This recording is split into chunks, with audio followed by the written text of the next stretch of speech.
one. Sakson Rouypirom, nice to have you on the show. Thanks for taking the time. Thanks for taking the time out of your super busy schedule. You do so many things and you run so many projects that I'm just amazed by how you manage to have any time at all. For people out there who don't know what you do, I want to let people know that you started out with a nonprofit called Sati, which is your main baby. Would I say that? I guess so. Yeah, let people know who you are and how you started and what Sati is about. Cool. I guess the easiest way is to talk about how everything started with Sati. So I guess people call me a social entrepreneur because there's a non-profit part and try to kind of combine those all together. So I started with Sati. Sati is kind of like a lifelong dream. So I grew up doing a lot of social projects, volunteering. My family was always very socially involved. So ever since a young age, as long as I can remember, when we were younger, my parents would take me places to see different communities and stuff. And then when I got to high school, I grew up in the States, so East Coast, New York, and New Jersey. So you can volunteer after school, volunteer at hospitals. I remember in high school I used to volunteer at a hospital, and it was an AIDS ward, so HIV ward for young kids. So I wasn't a doctor or any medical-related person, so the only thing I could do was play with them. So I would do two things: I would do arts and crafts. I would teach them arts and crafts, and then there's a Nintendo back then, like a cart, Nintendo cart. So I would go from room to room and play video games. So once college came and then everything, so I've always been interested in that and everything from street kids to the environment to healthcare. It was all that stuff that I was interested in. So I always thought, eventually when I was capable enough, I would start a nonprofit. Yeah. I think traditionally people kind of think about nonprofits or foundations started by rich people, like Bill Gates or something. You work, you make a lot of money and then you kind of donate it. I think that's a great model if you have that opportunity. But as it became clearer and clearer to me that if I waited for that opportunity, it might not ever come up. So about 7 years ago, when I finished school, I came back to Thailand, and I started Sati, with no money, but with an idea and passion, and just kind of slowly grow.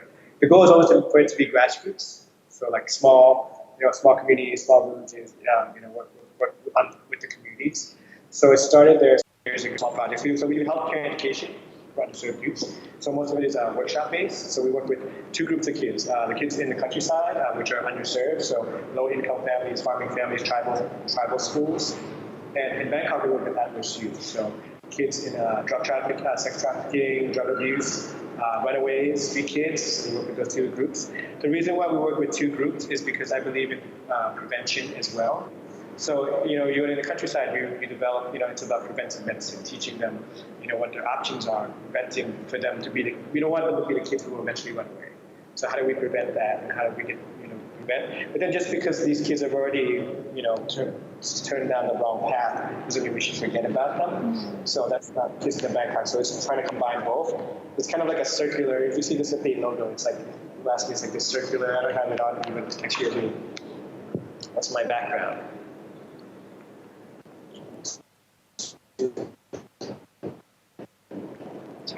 It's okay. But it's a circular diagram, abstract diagram, and people are what does that mean? I'm it's a circle with a stick on it. Basically, and it's very crooked. So it's basically what you give to the earth goes back to you. But we live in a very imperfect world. That's why the logo is very. Actually, it's right on my hand. Can you see this? Oh wait. Yeah. Yeah. It reminds me of the old idea of yin and yang, order and chaos, or the idea that a fruit drops from a tree, falls onto the ground and starts rotting. That's the fruit moving into chaos, and then when that fruit completely rots and the seed is left, the seed starts to eat the ground and grabs nutrients from the ground to grow roots. And that's it. That's like the middle point of it, going between order and chaos. And then a plant grows out of that, and we're back into the order. And that's like a pattern that you see all through the universe, within within yourself and everywhere you see. I like that. It's like, with these kids, I would say health and education because it's broad, and it's intentionally broad because there's many things that are involved in that, So but if we want to get really deep into it, the two main goals are two things. One is options. These kids, a lot of the kids maybe they grew up on a farm, which is not a bad thing. Farms are great. I love farms, but a lot of times haven't been given choices. So maybe they want to do other things. So it's like giving them choices of what you can do, and what you have to do to get to that choice. If you want to be a barista or an artist or a chef or an astronaut, that's what do you have to do with them. So we have some scholarship kids who support in that direction with creativity, then trying to get them to that point. And then there's the self-value part. So the kids in Bangkok, a lot of them that we work with, they're from really, really rough communities. So I mean, sometimes it's not always a choice. If you grow up and you're surrounded by drug abuse and prostitution, and just what your community is like, that's your norm. It's not, it's not the community I grew up in. That's not my norm, but it doesn't mean it's not normal. Yes. Normal is only normal within your sphere.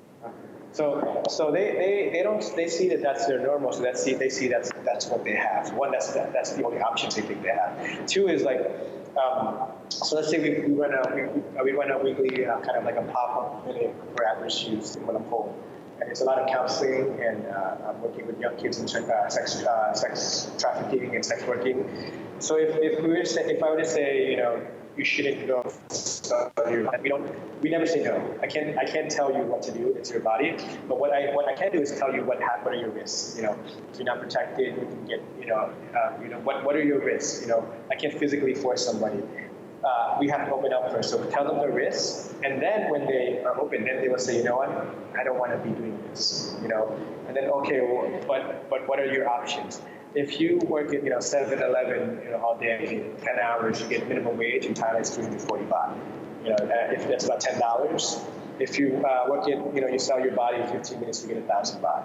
So how do we which is about $30 for those who don't know. Yeah. So how do you say, hey, you know what? Go work 10 hours, make so much less, and don't do that. How do you convince a child that's been abused, been raped, been just physically and mentally abused their whole life?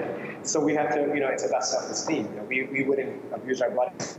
Positive reinforcement. We've got enough positive reinforcement to make sure that we don't want to do that to ourselves. So we have to. These kids have had negative reinforcement their whole lives. They've been abused. They've been, people say they're worthless, or they have no positivity in their mind. So we have to build that up.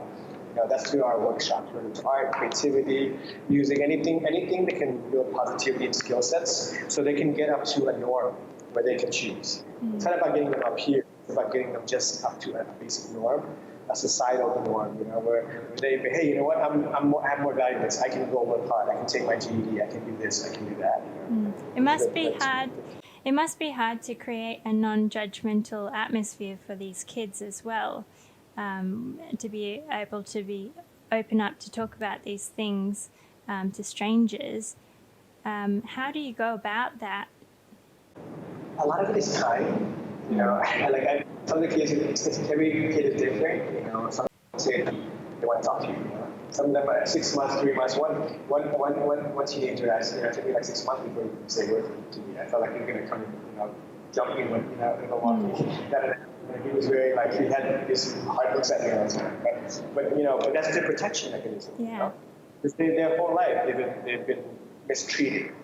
So why would they trust anybody? Yeah. So a lot of it's time and then connection. So the reason why we do these activities, there's many reasons, but one of the reasons is to get kids to open up. We talk about, we do photography classes, we talk about the pictures, and those pictures express their feelings. Why are you taking a picture of this dark cloud or this that's an open up conversation, and then we go on from that. I'm fascinated by your emphasis on using art to communicate, to use it as a therapy, to also exhibit the works of your the kids that you work with, and also art as a form of expression. You're interested in both the visual arts but also martial arts as well. How do you think how does art work as a therapy? I think so. As far as what's this expression and skill, and we had a conversation about basic skills. So everything revolves around a skill, whether it's be martial arts or painting, anything. You have your basic skills, and I think in my opinion, everything is art. It's just about what you do with those skills. So whether it's learning to kick, how much you practice. Bruce Lee has that quote about, have you ever heard Bruce's quote about, I'm more afraid of a man who practiced one kick a million times than a man who practiced a million kicks, or something along that line. Yeah, right. So it's like, once you learn how to kick so well, how do you do that kick that no one's ever seen before? How do you get that flexibility, or how do you get that speed? The speed and physicality is a basic thing, but how do you think out of the box? So with martial arts and art in general, one it provides a skill set for kids. So we're looking at tiers. Every workshop we do, I think in a development tier or a phase. So let's say phase 1, they're with us for 1 hour, 2 hours. They're not doing anything bad. They're not out there doing drugs, or selling their body. 2, are they getting any enjoyment from it? Are they happy? Are they happy? 3 is like skills. So are they learning to kick? Are they learning to paint? Are they learning to take pictures? 4 is maybe a job as in like working in in an art store, or working in a Muay Thai gym. The final phase 5 is actually an occupation. Can they transfer that over their skill level to the level where they can be a professional? So everything we know that. So it can be anything. Literally, it can be like weaving, we do indigo dyeing, we do so many things, and it's based off of volunteers and workshops and the passion that comes with the volunteers. That's really important. I've heard that in order to understand something on a profound level, one needs to act it out through their body language and through their body and feel something before they can completely understand the concept of something. So for me, like using art or the body to express and to understand things, basic things that are important in life, is like a very interesting way of figuring things out. So right now you're in the art space of Broccoli Revolution, which is a vegan restaurant that you are a partner in. Tell me about the Broccoli Revolution and this space that you're in right now. So Broccoli Revolution was started about 4 years ago. So my business partner, Naya, so she was very interested in juices, organic juices, and eating plant-based, just for your body and for the environment. And we discussed when she came up to me, she knew about nonprofit Sati, and the thing about Sati that I've always thought about is I didn't want it to be the traditional nonprofit where we're just asking for donations. I don't feel like that's a sustainable model. Like how do we like people? It shouldn't be one way. It shouldn't be like, hey, give me money and then we're gonna go out and do something with it. I just feel that people are used to interactions, both human interactions and whether it's monetary or any type of medium. So my long-term goal for Sati was always how do we develop a model where there's like services, whether it's food or art or stuff, where people get something but they're also giving back. So when the opportunity for Broccoli came up, we discussed it with her, and she's like, yeah, she's really interested in the social aspect of what we can do. It's a clear cut, reducing consumption. So Broccoli is not just plant-based, but we don't use it in processed food. Work with our local farmers. So the concept of Broccoli is I call it a socially conscious business, which is different from like a social enterprise. The social enterprise is an enterprise with a monetary value. So I think it's easy to, not easy, but you can donate money, but you can go, as a business owner, you can go beyond that. So at Broccoli, being social conscious means like you know where your suppliers come from. So we do a mushroom program with Sati, where the kids in Chiang Mai or up north give us germs, mushroom germs. And then the center that we work in Kuala Lumpur for the at-risk youth, they grow mushrooms and broccoli buys it for them. So it's like trying to, how do you build that circular economy? How do you build that pond that people can fish in? The coffee is another nonprofit that works in Chiang Mai. They support tribes up there. We work mostly small farms. Small farms are more expensive and harder to transport. Pay money to people. How do we build that ecosystem? The cold press juices, green juices, 9 baht from every glass versus 3. So it's not a huge amount of money, but one of my goals with running the nonprofit is how do we build sustainability? It's not money that's a lot, but it's money that's always coming in. So when you know that money's coming in, that's how you plan your budget. Yes. A big thing of it is how do I plan my budget? How do we do sustainability? How do we sustain, like really sustain? Sustainability is such a buzzword now, but how do you sustain? How do you go into a community and be like, okay, here's a water system, but what's after that? Are you gonna, what happened to the money you used to buy water with? What are you gonna do with that? If they can't answer that question, we don't build a water system for them. Like they have to be able to answer that question of I'm doing my part, and how are you going to do your part? So that's like, to me, that's what sustainability. So broccoli is one model. We have 3 locations now. Right now, what's going on with COVID? We actually have only 1 location open. The other 2 are closed right now. Everybody's been, the food and beverage industry has been flipped upside down like most industries. It's pretty rough right now, but. And then on the second floor we have another entity. It's called Kate Space. We call it creative space. I don't like to use the word art gallery because it has this kind of like posh, like connotation. Highbrow. Because in Thailand it's still quite highbrow, and our goal is to get everybody to come in. Yeah. And the moment you make it that like that, only catering to like a small group of people. Yeah. And ever since we've been open, we've been quite lucky. Like we have so many different types of people. Fashion, to art, to students, to customers, to just everybody coming in. And the goal is to develop a creative space. We have commercial artists, mostly local Thai artists, or artists in the region. When they sell art, 5% of the profit goes to Sati. So that's kind of like the artists and the people buying it to give back. But we also have so many art programs for our students in Sati, photography and stuff like that. So we show their work too. If it's their work, then 100% goes to them. Whether it's a scholarship program or a help program, we have to develop for that. So it's a nice. Yeah, such a high vibe atmosphere. I think kids are the most creative, untamed mind, basically. Like kids have the most interesting thoughts and have the most interesting perspective on the world.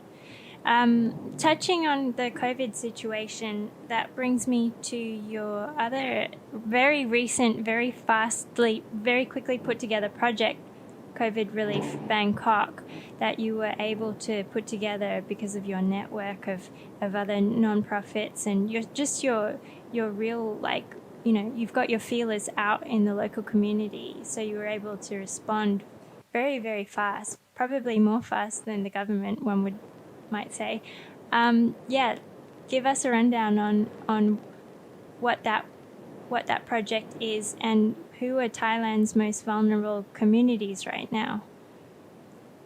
So it was kind of like obviously it was it wasn't planned ahead because obviously it couldn't be planned ahead, but so it was happening in March. The big COVID outbreak here was around in March, all over the world, and so we have a monthly project. So we start occupational training in detention centers for youths. We had a sustainable dorm we were building in their home song with the villagers. We had all these projects planned, and all of a sudden they're getting canceled. Schools are closing, detention centers are closing, and the initial thought was, okay, maybe we'll wait it out. But then it was becoming really, really clear that it's not something that we would wait out. And by the hour, it was getting people were, so I started to think what is. Besides working with the youth, we also work with system sustainability. How do we develop a long-term plan and develop sustainability?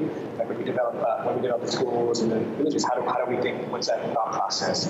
And also just connecting. We have a lot of good network of grassroots NGOs or bigger NGOs that support us and work together. So one of my other projects is Na Cafe inside Bangkok 1899, which is a cultural hub. It's 1899. That's where the house was built, so it's quite beautiful. Cool. Yeah, and we have we run a social impact cafe in there.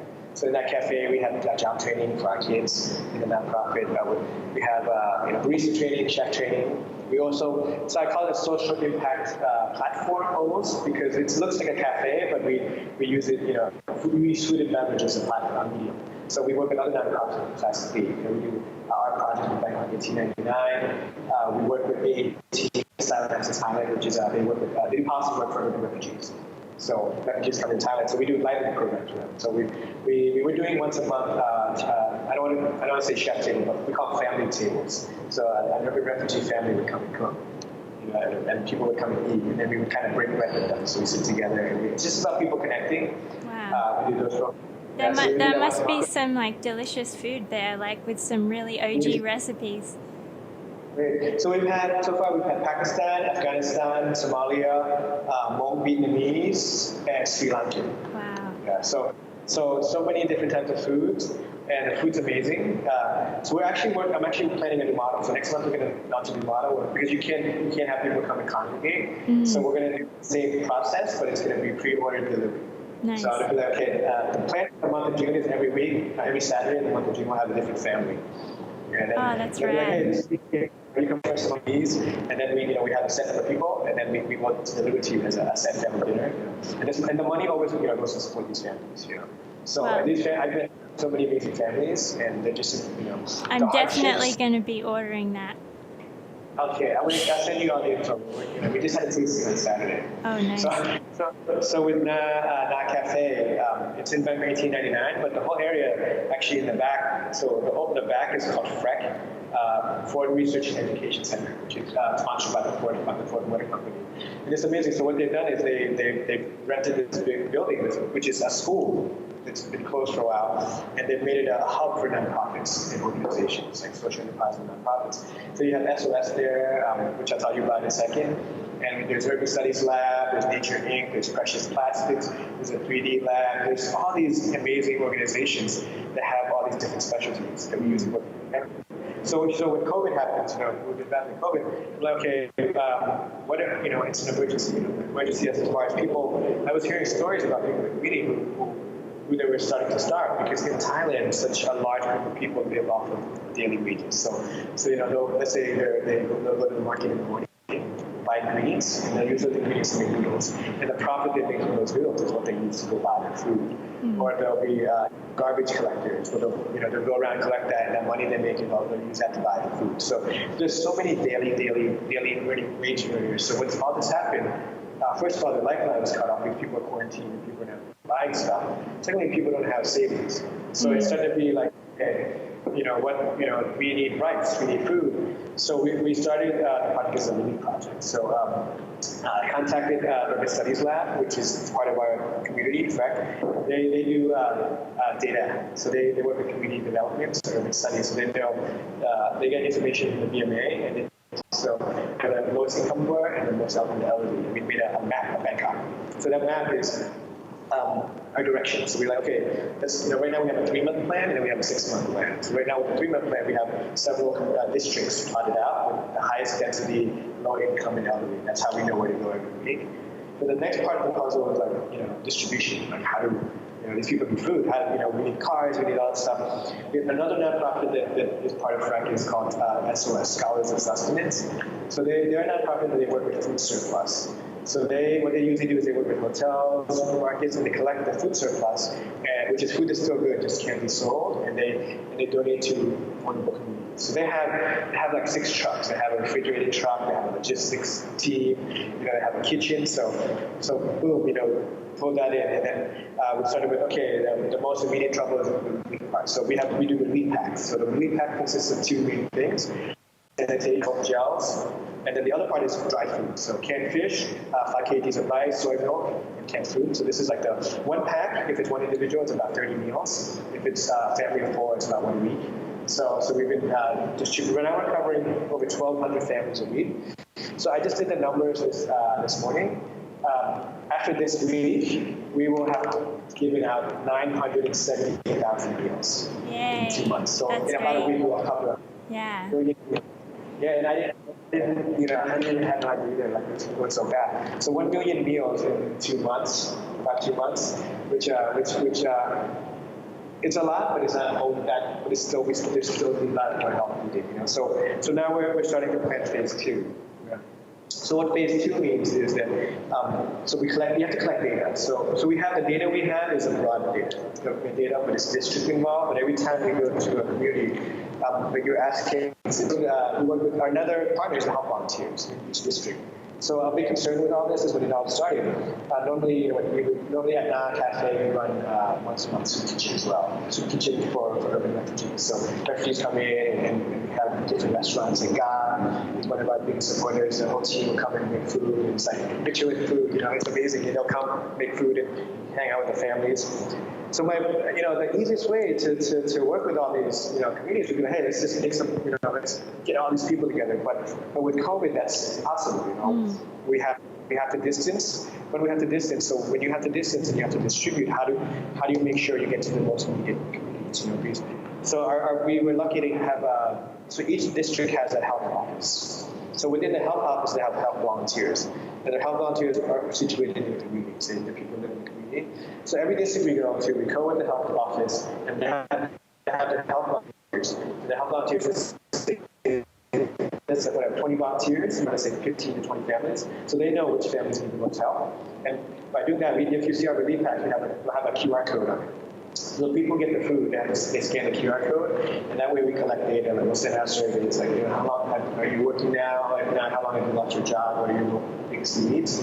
And a lot of what we've been hearing back from is that there's issues with mental health. People get stressed, and it's feedback from the health volunteers. So our second phase project that we've started is it's called Mental Health First Aid. So we've been we have a lot of advisors. We have the director of the National Suicide Prevention in Thailand as the advisor. We have several mental health experts advising. So we've started a simple program where this is our second week. So we've been training the health volunteers from each district we go to. So they come in and it's like basic listening skills, which is very important because a very important thing is not to build hope or false hope. But we didn't have this is going to get better. It's not going to get better. It's going to be different. Yeah. I don't think the new world might be better. It could be worse, but it's not going to be the same. We used to. So it's important, not in a morbid sense, but in a reality sense, to let people know that as a support system, there's two important things: one, to not build that false hope, and two, to be a supportive system. So when these people come to you as a mental health advisor or as a health advisor, and they say, I just lost my job, this and that, it's important to give these people support. And then because then you're going to start hearing about different stuff like suicide rates and all this other stuff that are just kind of compiling. So that's part of phase 2, and we hope to scale as many districts as we can.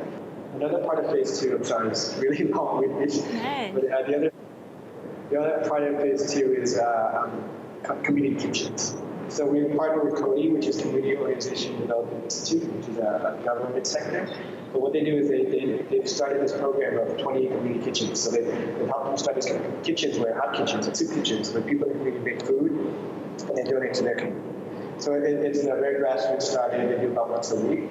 But we went in and we were looking, okay, how do we provide more precaution? How do we do sanitation? How do we do distancing? How do we do COVID-ready prevention? And also, how do we scale it? We can get SOS ingredients. We can bring in chefs to help recommend nutrition. We can hopefully job development. Maybe we can get enough funding where we can hire. So we're not once a week. I'd like to expand it to 3 times a week. Because that's what they used to do. They do about 500 meals per day. So if you can times that 500 times 3 times 20 kitchens, and how many more kitchens they want to expand, we're covering more people need, and they know best who needs the help because they're in the community. So that's part of the phase, and then we want to do job building. So let's say things start to get better. Maybe we increase the soup kitchen to 1 day a week, and then the other day, 2 days, you're selling the recipes or selling their box food. We can do a communal grab, get the motorcycle there, develop our own review system, and we help them figure out what's after this. Maybe the people that didn't know how to cook before, they can be the sous chefs and they can learn skills. So the chefs. We can do urban gardens, urban gardens, aquaponics, organic chicken, eggs, whatever works with the land. So that's something I'm excited about, these 2 second phase, because the relief still has to go on. The relief has to be there, but we have to think beyond relief, because you can't just think about relief for the rest of your life. Like, if people are starting to feel better, how do we help Yeah, that? you need to equip people with the mental and mental tools to organizing their life and being able to act out the big change and be able to find new sources of income, diversify their sources of income, and be adaptive, which I think right now with the fear and the psychological effects of public panic and isolation, people are feeling very paralyzed right now. So yeah, it seems like you're really addressing all those some things. jobs are going to be lost forever. Like some people are not going to get their Absolutely. job. Like this is more factories are closing, restaurants are closing. So the goal might not necessarily be to find the same job, but the goal might be to find a new skill, which is difficult. That's where you have to start. So what to do is either to a migrant working community, because migrant workers they have the least amount of, they don't have health care, they have the least amount of resources, so they get the least amount of pay, so they're struggling. So we try to we have several partners that work in that sector. So they just provided the information in communities, and we can kind of partner from there. So I'm happy that we were able to find those partners. And then the other group is just unregistered communities, and communities just aren't on the map. So we've scaled onto that too as well. Yeah. I think worldwide, like the whole pandemic has really unveiled all the cracks in the pavement that were already existing in government and in our economy and in our social security systems, whether they be guerrilla systems or systems set up by the government. What do you see in the long term, in the short term and in the long term in Thailand? Do you see, how long do you think this will take to see any kind of change? I think globally it will take like about a year or two, like 2 years. But I think Thailand could be a little faster, not by much, maybe by months. But the Thai people seem to react pretty fast. One, and then also I think we've been really lucky with the low amount of cases. And every day it seems to be, I think there was like 0 cases yesterday. So the fact. Either 0 or 3. It was a very low number. Yeah, 3 or something. Yeah. It was like a very we've been very lucky with that. So because of that, we might have an opportunity to recover faster.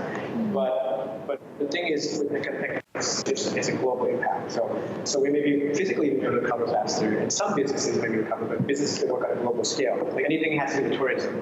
I mean, like that. Yeah. I don't know. That's going to open up. So that's a huge part of like Thailand tourism. Yeah.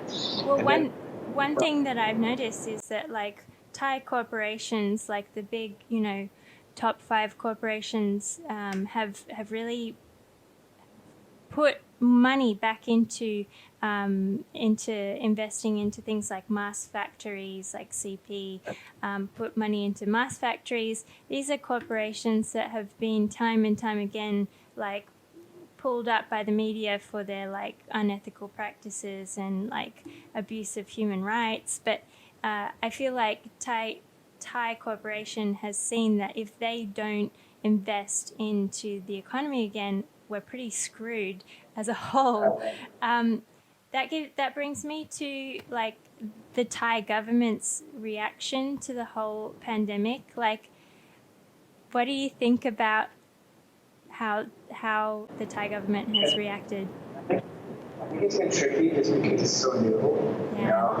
Like even the WHO is making mistakes. Like they're saying wear masks, don't wear masks. It's like it's such something that's so new, and I think Thailand in general, Thai people in general, also the government are quite receptive to public image.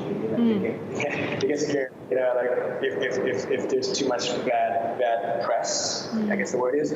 So I think it just shows the lack of like a lot of the with the financial part and just giving out the money. It shows the lack of a system, but it's not necessarily a system that was developed by this government. It's a system that's always been bad. So you have to give out 5,000 it's so difficult to fill out the form. It's hard to track, and so it shows a huge exactly. It's hard for me to say the good things and bad things the government does because another with governments I see with Thai governments is they're not necessarily good at telling you what they're doing. Yeah. So there's been times in the past where I'm like, you know what, why am I not doing anything, or they're not doing this? And I'll speak to somebody who actually works directly in that field, whether it's like solar energy or this and that. And like, actually there's this type of now where you can put solar energy farm, you can do this, and you can do. I'm like, oh wow, that's really interesting. I never heard about that. And it's, so there's certain things that I think this goes for every government. They can always do better. Absolutely. But it can always be worse. And I'm not a big politics. I choose to stay out of politics, Yeah. which is a weird word because we're getting into a different topic. But I think politics is in Thai blood. Like we live in a very political. It's a kind of a tangent, but I was I occasionally get asked, why don't you go into politics? I hate politics. And then when I recently someone was like asking that same question, and they're like, well, you know what you're doing in this pocket is kind of politics, because when I have to work with communities, I have to work with districts, I have to work with government, I have to work with private sector. So it's about how you maneuver through. Yeah, but your approach is very different. Your approach is much more based on human fundamentals. Like it's much more based on your Buddhist kind of thought process of mindfulness and focusing on the self before being able to help, starting from within to help. And I think that's very interesting because Southeast Asia has been proven to be a very surprisingly resilient region in terms of being affected by literally being infected by the COVID-19 virus. But part of me questions whether it's to do with like a very high Buddhist population, very high percentage of Buddhists in the population of Thailand, for example, and this kind of idea of helping one another. It's a very anti-selfish mentality. Not to say that there aren't selfish people within the population, but this idea of helping one another, if you have a bit of extra, donating to the temple, like keeping the community alive from the ground up and doing what you can to tambun, which is like make merit in the society. And that's you've taken that approach to your Sati project, which is the word comes from Pali, right? Tell me a bit about the name. Yeah. So it's a means mindfulness. So it's a Buddhist concept. Well, mindfulness seems to be the closest definition at the time, but it's around it. So basically, not going any other NGOs or any other processes, but I think that we become creatures of systems. Which it's a good thing because I believe in having a systematic process, but also it's like the difference between planning and strategizing. So I like to play chess because it's a strategy game and it's not a planning game. So let's say plans. There's always what's up where phrase plans are made to be broken, and if you think about it, if you have a plan, usually they don't. The thing about a strategy comes out it's a big picture, so you know what your goal is. If your goal is to help a million kids or sell a million juices, but that's the strategy part. But the plan comes. What is the plan to reach that? The plan always changes, but your end goal doesn't change. So it's simply I didn't want it to be a nonprofit where we're just thinking about, hey, let's get $1 million bottles, let's get $1 million blankets, let's do $1 million water systems and give it out to $1 million kids. I wanted the communities and the kids to be the ones to tell us what the problems were. So the first goal is to be mindful of that scenario, the problems. Where are the problems coming from? How do they exist? Are we creating more problems? And the second part is linking that. So, okay, let's say we go to a village. Each village has different issues. One can be water, clean water.